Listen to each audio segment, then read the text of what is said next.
name is Sridhar Rangayan. I'm festival director of Kashish Film Festival, which is having its online film festival from August 15th to September 15th. And today we have three amazing filmmakers who are part of the short film compilation called Matters of Heart. So we have Fernando Reinaldos from Madrid, and Bas Sells from UK, and Sam Peter Jackson from UK. And they have these three amazing films. I'm going to read out a little bit about their bios and the film. Sam's last short, Clothes and Blows, screened at over 20 films, won 4 awards and was released by Peccadillo Pictures as part of Boys on Film 21. He has made 7 short films and has a background as a playwright. His play Public Property ran at Trafalgar Studios and earned him a What's on Stage nomination for Best New Comedy. Sam's first feature, Acts of Thievery, is currently in development. It's part of BAFTA Connect. That's great. The UK's premier development program for emerging filmmakers. Frustrated sci-fi writer Julian is facing a slump in his relationship. So will his fiancée Leo strip into orbit with the world's first ever low-cost alternative space line, provide them with just the space they need to get back on track? Then Bas Sells is a British working-class director. His stop-motion films often explore socially conscious themes captured with meticulous care to detail.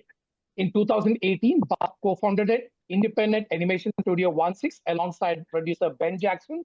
Since then, the work has earned nominations at the Shorts Young Director of the Year Awards and the British Animation Award, in addition to wins including a Kinsale Shark Award for Best International Animated Film. Two Black Boys in Paradise, a movingly tender animation based on G. Natta's eponymous poem. Real boys. Eden 19 and Dula 18 Real on a journey boys. of self-acceptance and love for each other and themselves. And then Fernando is an emerging filmmaker based in New York. He's pursuing an MFA in film at Columbia University with the support of La Siaca Foundation Scholarship. His prior short film, The End, screened at over 65 film festivals worldwide, including BFI Flair in London, New Fest in New York, and FES in Guadalajara. The film received 13 awards, including the Audience Award Best Narrative Short at New Fest. He also directed Blackout in 2021. Fernando teaches screenwriting and directing workshops and is developing new projects, including his first feature film, which he plans to shoot in 2025. On the last day together, before he moves to Los Angeles for college, he and Kai hide in the sports center where they have always played basketball. What starts as a prank ends with Leo confessing his feelings for his best friend Kai. Okay, I'm going to start with The Space You Need, Sam Peter Jackson. So how did you come upon this concept of the space travel and a romantic film? So how did you come up with this particular concept? Well, I guess, I mean, I've had this script sort of in a drawer for years and have sort of come back to it over time. And it really started probably about, I don't know, 10, 15 years ago when there was first the news story about Richard Branson launching his space line. And at the time, that seemed so crazy and so utopian. And so it started as this idea, well, what if that became the norm? What if going into space? And I had the idea of, well, what if we told a story of somebody who's left behind, someone whose partner goes into space under certain circumstances, but we tell it from the perspective of the person left behind. And then I sort of, over years, I pitched it to producers and they were always like, oh, that sounds expensive, for a short, that's very ambitious. And then, but I kept coming back to it. And then obviously recently we had this sort of whole thing about billionaires going into space. And I think when I first conceived it, it didn't really strike me that it would just be the super rich who would be able to do this. I kind of thought, oh, it'll be like, getting a business class ticket to Australia or something. And so, yeah, over time, so then I kind of thought, well, this is a nice new hook for this idea of, well, the billionaires are going into space, but what if this now became available to all of us? And at the center, I kind of thought, well, this would be a great conceit in terms of space and needing space and somebody needing space in a relationship, or not wanting to commit to a certain space and somebody floating in space. It would be this great metaphor for two people who can't really find each other anymore in a relationship. And because comedy is sort of what I do, and because that's how I think about the world, I kind of thought, well, wouldn't be fun if somebody said, oh, we never do anything spontaneous anymore, and the other person turns around and goes, well, okay, you said we should do something spontaneous, I'm going into space. And of course that's not at all what they mean, because they kind of are longing for more closeness and the other person has taken this as going The as film is far so away funny, as and you have humanly some possible. very funny lines. The line about I have a fiance in space is so funny. I just cracked up completely when I mean, who says that in a bar? I have a fiance in space, but that's the kind of unusual take you have. And for me, it's like very Bollywood. The end, very like very Hindi film, our Bollywood kind of romance, where he falls for the other guy, and they. Well, I'm not going to reveal it, but like it's very kind of very Bollywood kind of take on the romantic. So, how challenging was it to, where did you find the funding and how challenging was it to make this film? It was quite fun. I mean, I found the funding in my bank account. I had a good year that year, and I wouldn't make it now. But no, it was one of those crazy conceits that I feel like nobody was. Everyone sort of went, "Oh, it's too expensive. You can't really do it, or you don't have enough money for it." And me and my producer Silvio just went, "Oh, let's just go for it. Let's just try and make this on a shoestring." And what was lovely about it is a lot of people who then worked on the film, who sort of gave their time very generously and worked for low fees and that kind of thing, said to me afterwards, "You know what? If you would have just been making a short about two people talking in a room, I wouldn't have done that. I wouldn't have wanted to come to the table, but I was so excited by this conceit of this crazy space comedy and so intrigued whether you would actually pull it off that I just had to be part of the project." So in some way, that thing that I thought was sort of our obstacle sort of became, a real incentive for people to be part of the project. Nice. And you have pretty interesting actors who have been in Boy Meets Boy as a huge success in the past. EastEnders, that's a really credible set of actors you have. I'll come Yeah. to you later. I'm just going to Leo. It's a beautiful film set, mainly in the locker room of a gym and very intimate setting and emotionally very gripping, So, Fernando, you want to talk about how this particular concept came to you and what are I'm very also intrigued with the casting process because you got a transmasculine person playing a transmasculine person. I mean, nowadays it's a given, but in India, it's still not a given. We still have cis male or cis female playing trans characters. So thank you for doing that and enabling that. So can you talk a little bit about the process of the scripting and casting? Yeah, casting was one of the biggest challenges of the project, for sure. But I knew I had to cast a trans masculine person without any doubt, because that was part of the whole thing of telling this story. And it was easier, it was easier than than I thought. And the name of the actor, Wesley Tiso, who is a very talented actor. He was also very generous during the whole process. And he was like really not afraid of, like showing his scars and making them part of the movie. And I think that was like the whole point of telling this story was to show that time in your life when you are a teenager and you are afraid, or you think that no one may ever love you, and you end up discovering that there is somebody out there, who likes you, who loves you the way you are, no matter what. So it was very special for me to tell this story of these two friends. They have been friends for forever, even before the transition. And now that Leo has transitioned, now they are still friends, but they like each other very much, and they don't know how to tackle that. So the whole thing was about kind of like finding each other. Two characters who have been trying to chase each other in a way, and they have not been able to find each other until this very last moment when they actually have to say goodbye. But I was like giving them the last chance to stay together, and I always thought about this story as the story that I wish I had seen when I was a teenager, and I never saw. So that was the whole intention behind the project. And how did you get the money to do the thing? Was it a college project or something, or you raised your own independent funds to do the film? Yes, it was a college project without much budget.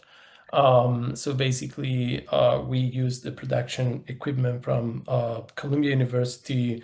All the crew and cast worked for free, almost everyone. So yeah, it was self-funded and with a very small budget. Thank you. I'll come back to you very soon. I'll go now to Baz.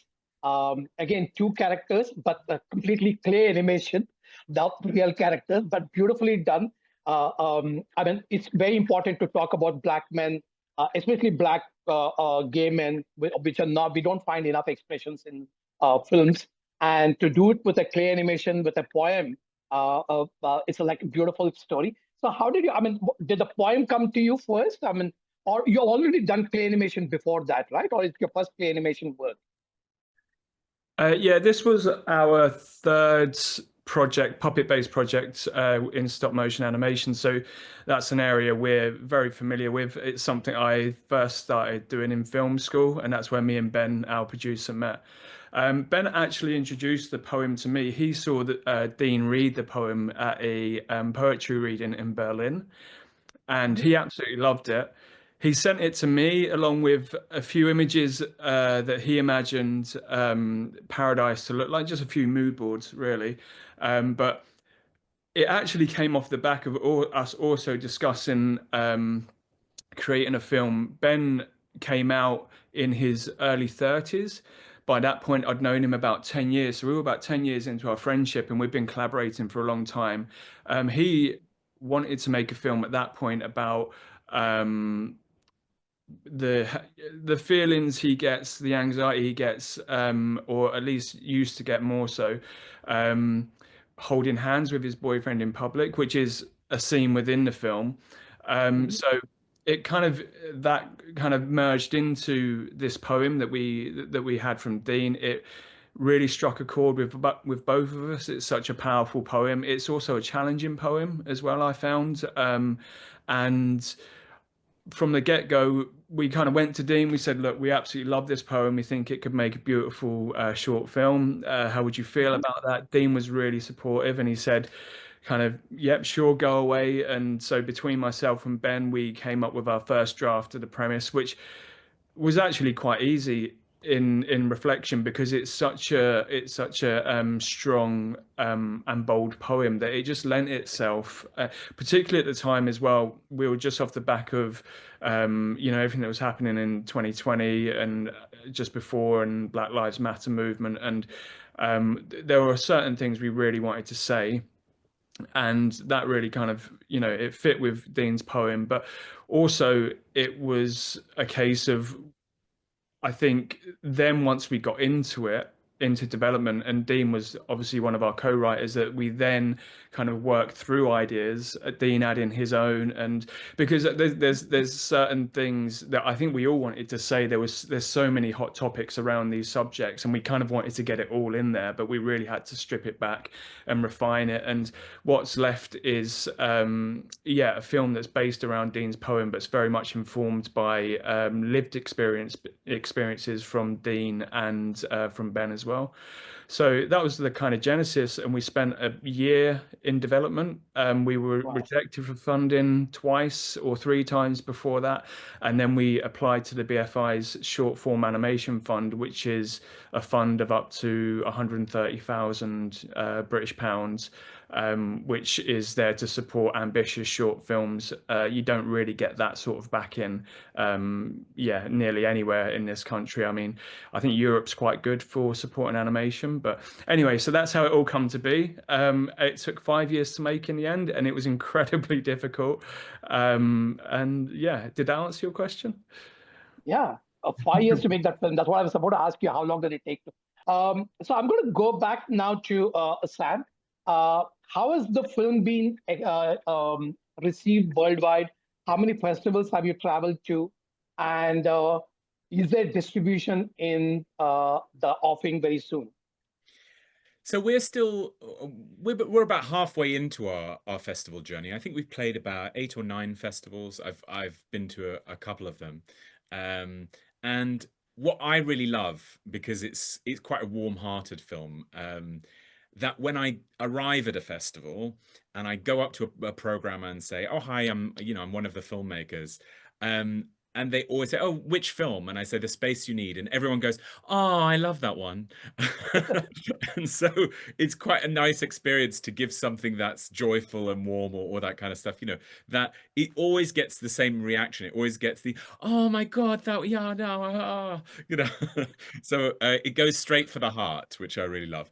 And so yeah, in some ways I haven't. My last film got distribution with Deku and Peccadillo, but in some ways I'm sort of letting the festival journey still play out to kind of see then what opportunities there are. Okay, same question to Fernando and Baz. Fernando first. Where's your film's journey? How has it been till now, and where is it going now?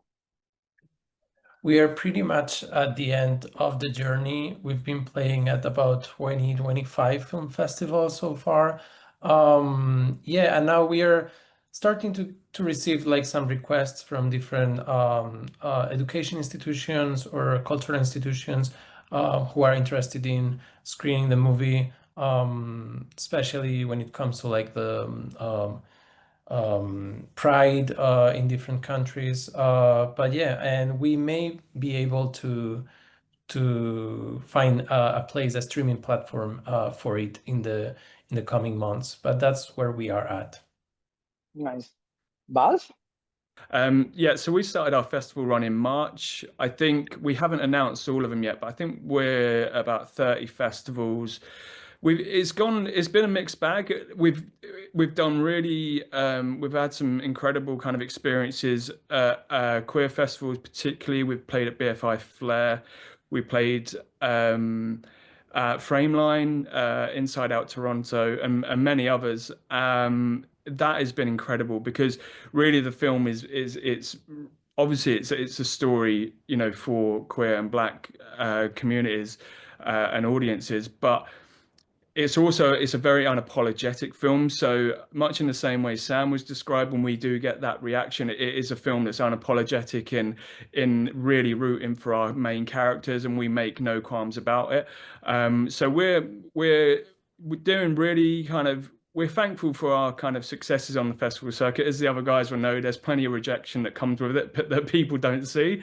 But yeah, we've played at some fantastic festivals. We've just been shortlisted for the Iris Prize, which is great, which means the film will be on Channel 4 as well as part of that in October, streaming for a year.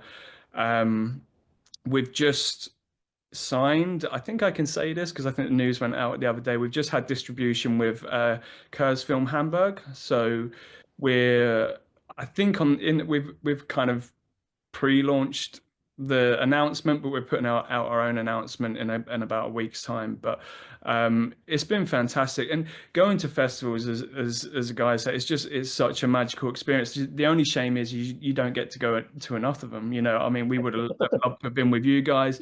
You'd love to spend a year traveling the world and seeing all these places, but I think often the film takes up most of your money or your time. So yeah, I mean, it's been a really magical journey, and it's for me in particular as a producer. Our producer Ben, he has to think about all of this stuff, but for me often it was just a case of, okay, we've got to get our head down, we need to finish this thing first, and you kind of you somewhat don't think about what's going to happen with it. But then when you get to this stage and it's so well received, and it really means, we've had some amazing feedback after some festival screenings where it's really resonated with people and moved them in a deep way. And, I mean, you can't ask for anything more, can you? So, yeah, I mean, it's been amazing. Okay, let's just one more question and we'll wrap it up.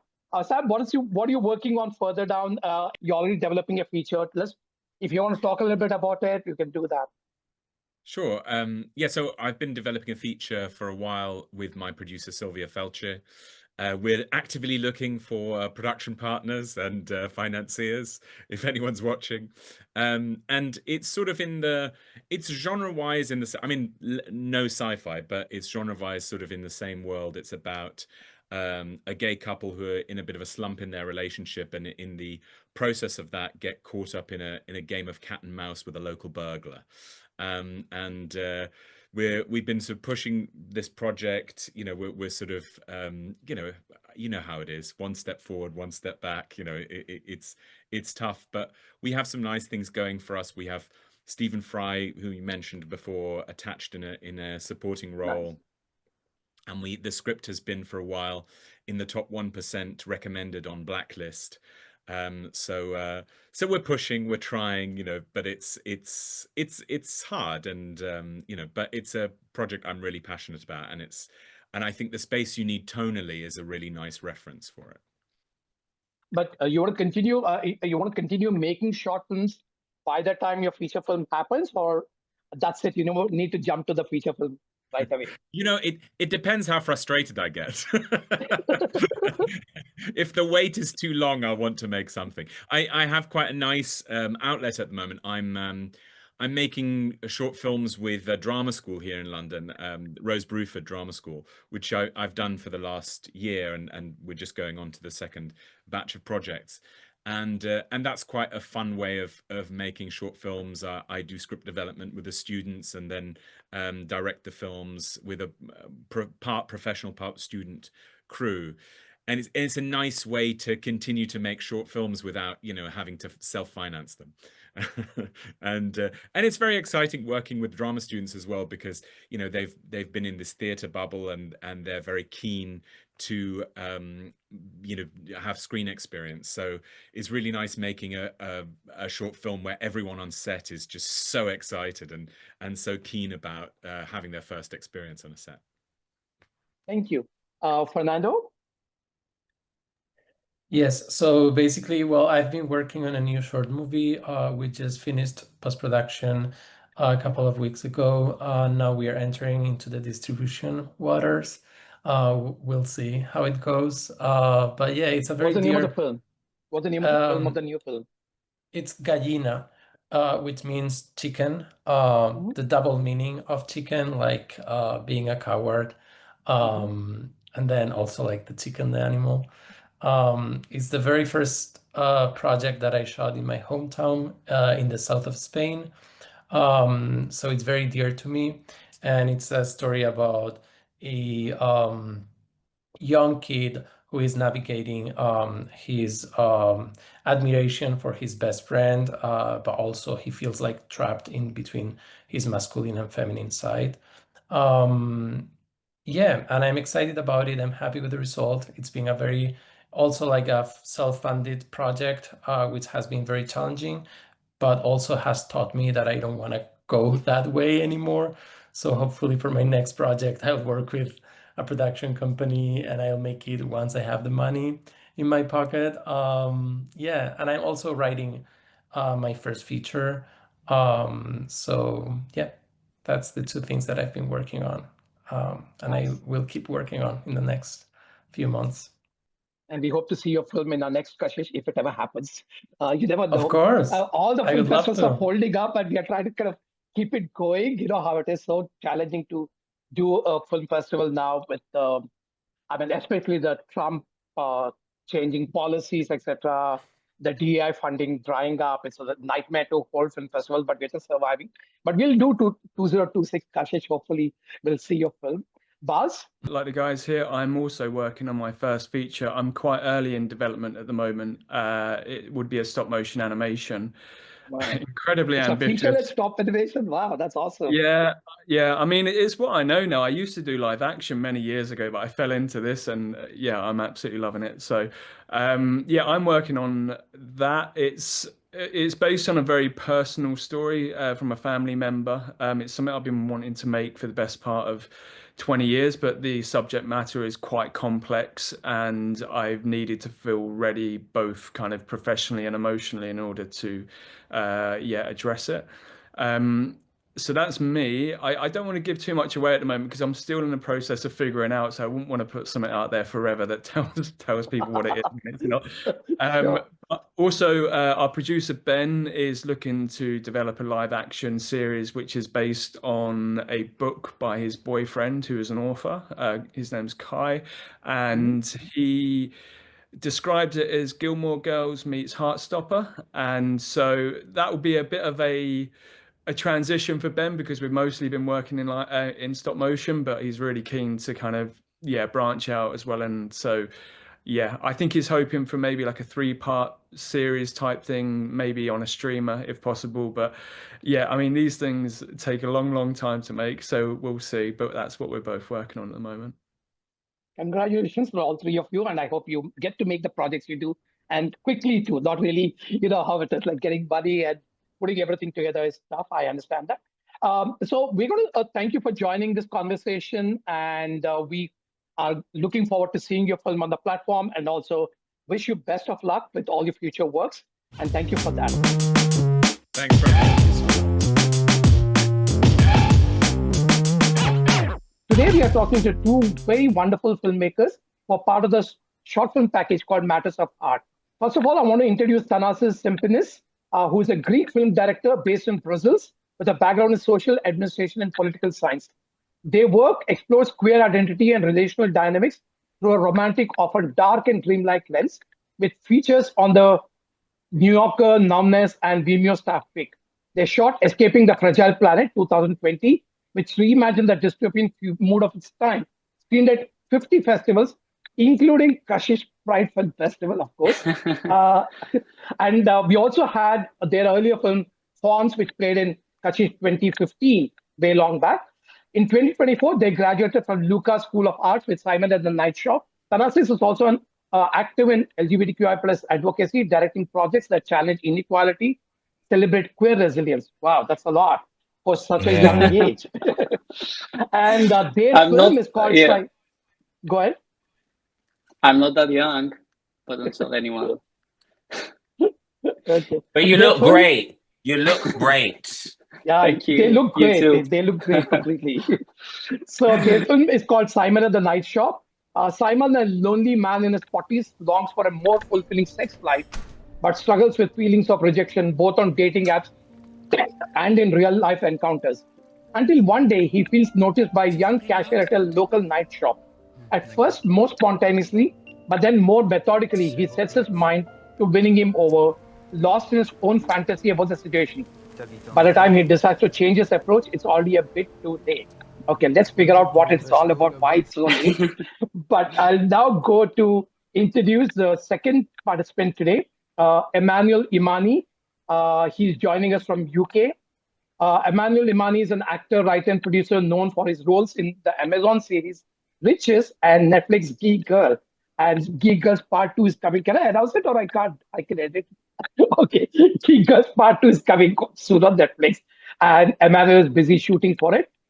His film Demons is about a London cop returns to Lagos, risking everything to avenge his lover's death, battling corruption and confronting his own demons in a heart-wrenching quest for justice. First of all, I'm going to ask you, how challenging was it to go and shoot in Nigeria and Lagos, Emmanuel? Goodness. Well, actually, we have a scene. Let me put it into perspective. We have a scene which is the protest scene, where the lead character kind of is on his way to see his partner at the funeral, but they stop and a protest takes place on the streets of Lagos. That scene for me, the footage especially encompasses our whole experience. Actually, we filmed that scene pretty much in silence because you can still be jailed for being queer in Nigeria. About 14 years in prison you can get. So we filmed that scene in silence, actually, and we couldn't let every single sort of, bystander know exactly what we were doing. We kind of had to keep it on a need to know basis. I had loads of security, including people from the army. It was difficult. It was just because I didn't realize how many spaces I would have to second guess in trying to even film a film like this. But it wasn't impossible. And I want to say that the Nigerians really showed me love. So many people, I think, were natural born performers, actually, because even when I filmed in the airport, I filmed in a national airport, right? And on the day, we would pay people and find people and go, hey, can you just say these lines? And they were brilliant. They were amazing. So for all the hardship we faced in terms of trying to film certain things and then having to go back and recreate the whole soundscape, you know, Panos, my sound guy, recreated the whole soundscape for the protest. Saying that, I also met some wonderful people, which made my experience really lovely and would make me want to film there again. Just the fact that they have such a community-based system where everybody wants to help out and everybody wants to do their best. So I had people at the airport who weren't supposed to be extras, and they are featured extras slash supporting because they were just so good. So I say it has its difficulties, its challenges, but it also, I think, just like pressure making diamonds, it's how we have some of our gems in the movie. It's from that extreme pressure that we faced. Nice. And is this your first film, or you made other films in the past as a director? No, it's my first one. I Ooh. wasn't intending to direct it, but I couldn't find anybody that wanted to take on the subject matter. So I took it on. I did it. And you played the lead part too, of course. I did. That was intentional. I originally written it as something I wanted to play and do, and a character I wanted to speak from, especially with his unique perspective of having a foot in both places, you know, a foot in Nigeria as well as a foot in the UK. I wanted to pick that character, but I didn't mean to direct it. We kind of found ourselves there. And now I want to direct other things. So a monster has been created, I think. A good monster for sure. A good It's a lovely monster. film. It's a So I'll good come back to you monster. to talk a Thank you. little more about your film soon. Thanasis, what made you make this beautiful film? You have made 2 more films which played at Kashish. Must have made more. But like, where did the germ of this idea come to you? You know? Well, it's my graduate project from Luca, as you mentioned, and before applying, we had to have an idea in mind, like what kind of film we wanted to shoot when studying at Luca, and so I had an idea in mind about like let's say a gay villain. But I was a bit hesitant, and during the masters we had this teacher Angelo, and I was kind of sharing with him my fear of like do we need another gay villain, you know, out there? And he said like, yeah, you should do it, like villains are the most interesting characters, and actually you should read this book called Bad Gays, which Okay. is also a podcast, and in each episode or in each chapter in the book they explore problematic gays of history of the past. And the Great. whole idea, yeah, and the whole idea is like that we as a community are, you know, quite traumatized, and we really want to have our idols to get inspired, but at the same time we kind of hide our problematic figures. And the whole idea of the book and the podcast is that there's a lot to learn from problematic figures as well, about the context in which they were making the decisions they were making, and what made them do the things they do. So my film is not about a major problematic figure, but still it's an everyday gay man that engages to problematic behaviors, just in everyday life, and especially in dating, or like, let's say, intimate encounters. And yeah, that's my take. Like I use that to have some kind of reflection, also personal reflection, but also in general about those topics in dating life that also have to do with consent or even fetishization. Yeah, that was the But I starting don't point, see I him as a guess. bad guy, though you're saying he's a bad guy. I don't see him as a villain or something. I don't think the audience empathy goes out to the person. I don't. And you being queer person, you'll never make a gay man. I don't think so. Yeah. I guess I say it in a more ironic, sarcastic way, like bad gays. That's also like what I think the book also has this sarcastic title. I try to make him a bit more nuanced, like you know, a bit more shy, or like people are a bit confused. Some people are triggered by him, but some other people are more like feel how to say it, like sad for him.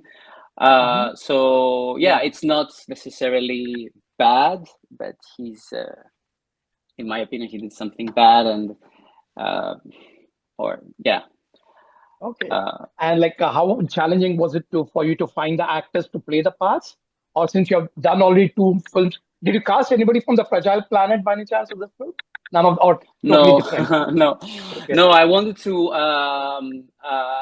have a crew that is from Belgium, from Brussels, and not rely on my previous contact in Greece. Although obviously I love my the people I collaborated with, and I could easily maybe invite some of them. But I moved to Brussels, and I want to start here, have a new start, and I want to be out of my safe zone, safe. No?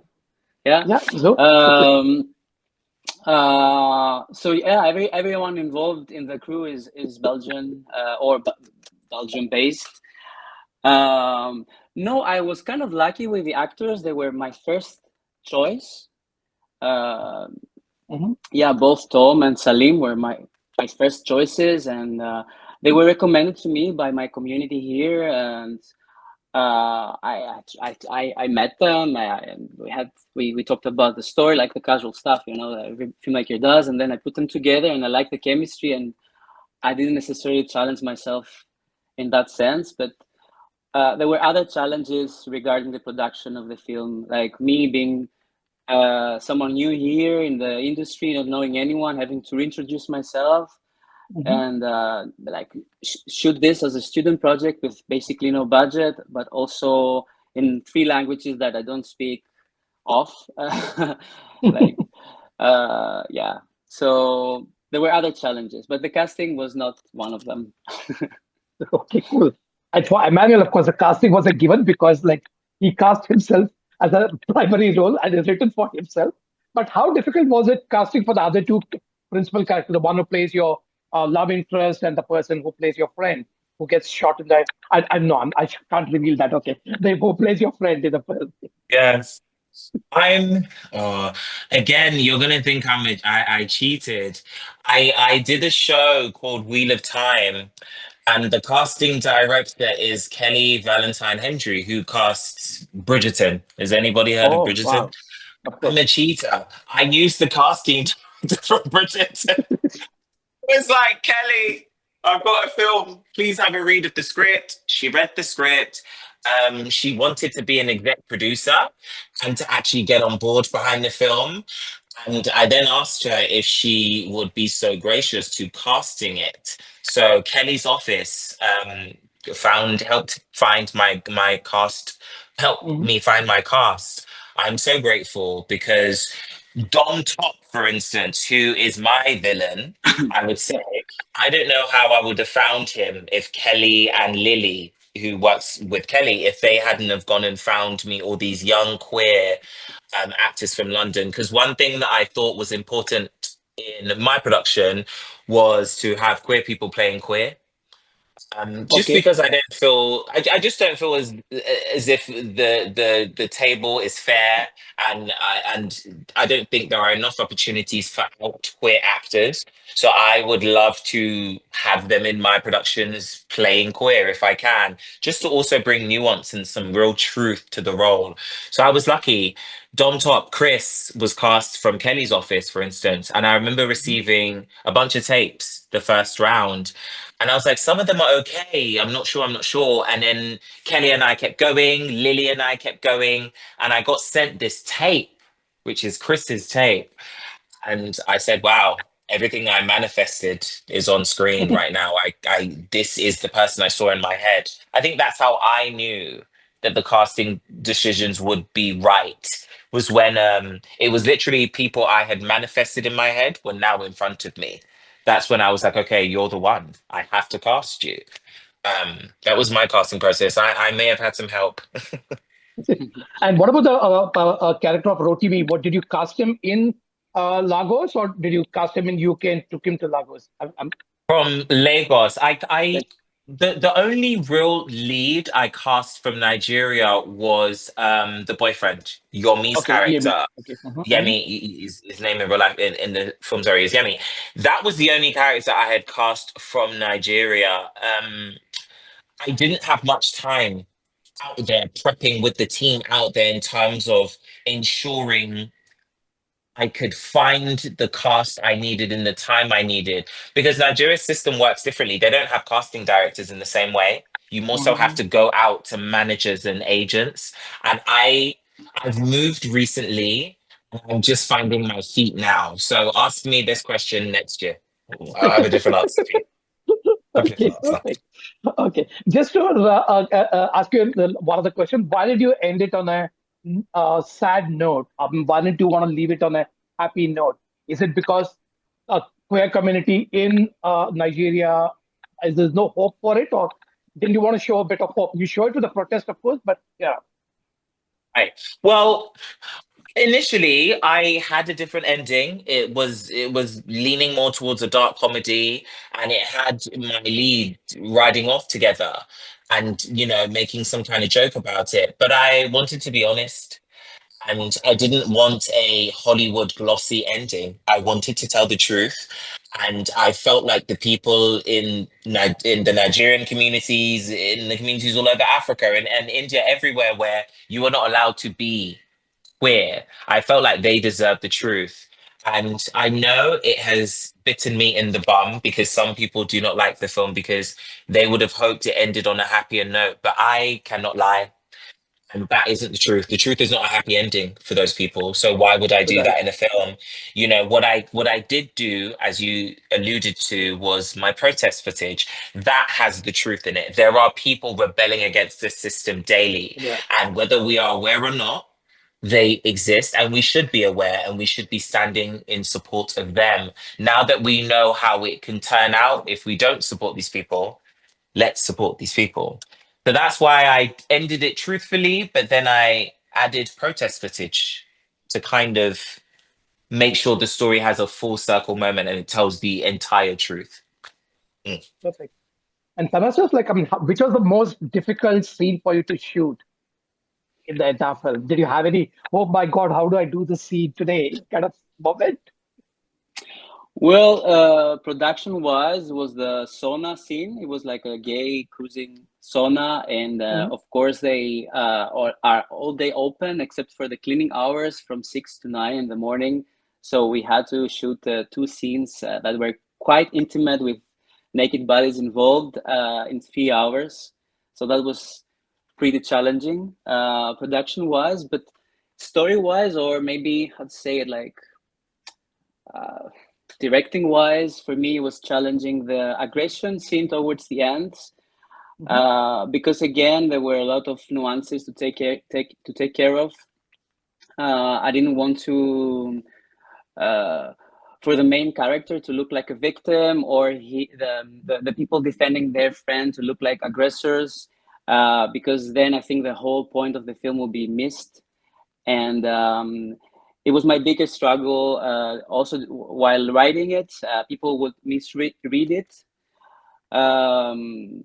But by adding few details during the scene, and also I worked with Salim, the secondary character, is a dancer in real life. He's not an actor, so the people playing his friends are also dancers from his school, like not half, 3 out of 4. So they helped me with the physicality that it was needed in the scene, so they look like they're defending and not attacking the main queer character, because otherwise it would read as, I don't know, homophobic, or I don't know. I didn't want to go there, and luckily didn't go there. So yeah, it was challenging moments. Okay. Right. And also tell me, like, how far has the film traveled? Has it gone to many film festivals? And what do you expect? I mean, do you find distribution for this film? Has your previous 2 films found distribution? Well, it went to Toronto. I traveled there. It was nice. Oh, nice. Inside Out? Was it Inside Out? Which festival was it? Inside Out, yes. Lovely festival, yeah. Yes. Next month it will premiere in Greece, my home country, Hometown? which is Okay. hometown, which is also interesting because I like this shift of dynamics because I will be part of that festival. But not as a national, as an international talent, but also student. So Nice. yeah, I feel like a tourist. And yeah, maybe next month. I don't want to say maybe, but yeah, we have already signed with After BF, which is the national broadcaster of Belgium for the French-speaking community, and they have their own platform to showcase short films online that were made in Belgium. So the film is gonna be also there only for people in Belgium to watch. Okay. And let's see for the rest of the submissions. I don't know. Fingers crossed. I have a few coming. Okay, nice. And Emmanuel, what about you? Has it traveled to many festivals? Have you been with how was the reaction of the audiences? Yes, it's been to a few festivals. I'm lucky as well. I have had the opportunity to go to some. Most recently, I went to the Pan African Film Festival in Los Angeles. I saw Donald Glover, so Mr. Die Hard. So that's me done. Right. No, it is nice to go with the film to the festivals because then you get to see a fresh sort of reaction to the film, a bunch of people who don't know you and aren't expecting the ending to be what it is. And you get to kind of see that in real time. So I have enjoyed going to the festival. I can't lie, being based in Nigeria, I haven't been able to go to too many. My co-producer is great. He's been to a few. We even won at a festival, which was very cool. That was What did you very win cool. there? Where was that? Best international film at Crystal Palace. Wow, And nice. it's I think people also brace you to lose things all the time. You're always prepared to lose, right? It's when you win that you're like, excuse me, what? My film? What do you mean? The film we all worked on can't be our film. It's another film. Nobody braces you for that. That was quite cool. I wish I could have been there. But that was quite cool. Very special for the film to be well received because I was told very early on, as you and I kind of spoke about, because the ending isn't the lightest of notes, and people may not take to the film. And I'm happy to say we've been received in a few places. I'm very happy with how people have sort of received our film. Very happy. And as a filmmaker, I'm also a filmmaker. I made a couple of feature films already. And same thing has happened in the past. Whenever I'm at a festival, I never win. And we have won 50 awards when I'm not there. It's just horrible, The one time. It'll happen hopefully. But I'm there at the festival and I can receive the award and give that acceptance speech. So, Yes. One day. One day. Okay. So we also are going to introduce both of you to this Taiwanese OTT platform called Gaga Ulala. It's a LGBTQ OTT platform. They are supporting the best international narrative short award at Kashish. And we have given them a bunch of films. I'll just introduce. Later on, you can see whether their deal works out. Are they interested in your film? All that. But I think by next month, I'll introduce all the filmmakers of Kashish to the Gaga Ulala, see what works out. We're always happy to see more films traveling and also being seen everywhere. So brilliant. So what is your next project? They have a global platform. They have a global platform. Global platform. That's right. Yeah. So we already have around 30, 35 films, Indian films at the platform. Wow. We have put in, they don't pay huge money. OTTs nowadays do not pay so much money, but they do pay. They pay minimum guarantee before it goes on. Nobody does that usually. Always they'll say, let's do revenue share, which means nothing. You don't get anything at all like revenue share. At least they give a minimum guarantee. That's good. So I'll introduce, let's see how that goes per se. Okay. So what's your next project apart from the Geek Girls Part 2? What else are you working on, Emmanuel? What else? Are you working on next feature film? I am actually. Well, there's a horror that I'm looking at that someone has sent me. But in terms of what I will be creating, yes, I have written a horror film that I would like to shoot in London, Lagos, and Atlanta. It's about a young American man, closeted man, who goes back to Nigeria to get his inheritance. His grandma dies and he goes back to Nigeria to claim his inheritance. And once he arrives there, he realizes the town is haunted, but it's not haunted in a stereotypical way. It's haunted through colonization, which is the lens that I thought I would like to explore my next feature film with. Just what does colonization mean to all of us? All of us, because the phones we are using is a result of that, and we are benefiting whilst being against it. So what does that mean for society? That's what I'd like to talk about in my next horror film. Perfect. That's a great idea. I wish you best of Thank luck you. on that. And Thanasis, what are Thank you working on you. next? Well, I've already completed a documentary, a short Wow. documentary. I don't know how did this happen, but I don't know. It's also the first time I'm shooting a documentary, so I enjoyed the freedom that this format has. So yeah, 1 year later, I have a new short film coming out, I guess. Wow. Congrats. And thank you. And it's about some people I love in Brussels, and I find them so inspiring for the community and also for the underground performing scene. So it's a video portrait about them. It's a pole dancing collective in Brussels, Wow. which is queer, and they do like very artistic but also explicit performances. They're very body positive, sex positive. It's a safe space for the queers in Brussels, and so they're more than a pole dance studio. It's for me, it's a story about the community itself and a love letter to Brussels. And it was so nice to shoot, like so different from Simon. I was like strictly fiction, and I had to work within the masters.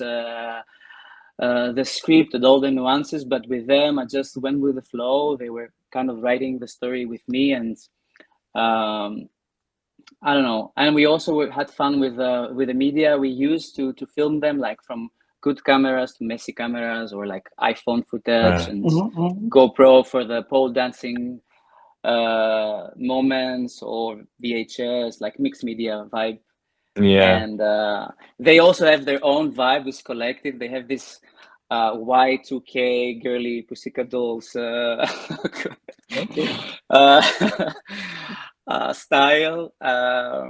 No, I love them, and I think yeah, it's a product of love. Let's say that. Okay. And what's the name of the film? And how long is the film? It's the name of the collective. It's called the Jezebels. The name of the studio is called the Jezebel Studio, and it's like 21 minutes. Okay. Yeah. So hope to see it at the next Kashish, if you ever do the next Kashish. It's always, Yes, after please. every festival, we don't know whether we're going to do the next one or not. It's always like that, but hopefully we'll do that. Yes, but thank please you for do. joining in for the conversation. Really been lovely chatting with both of you. And both of you look gorgeous. Keep smiling always. Keep happy always. Thank you so much. Thank you. Thank you for having us.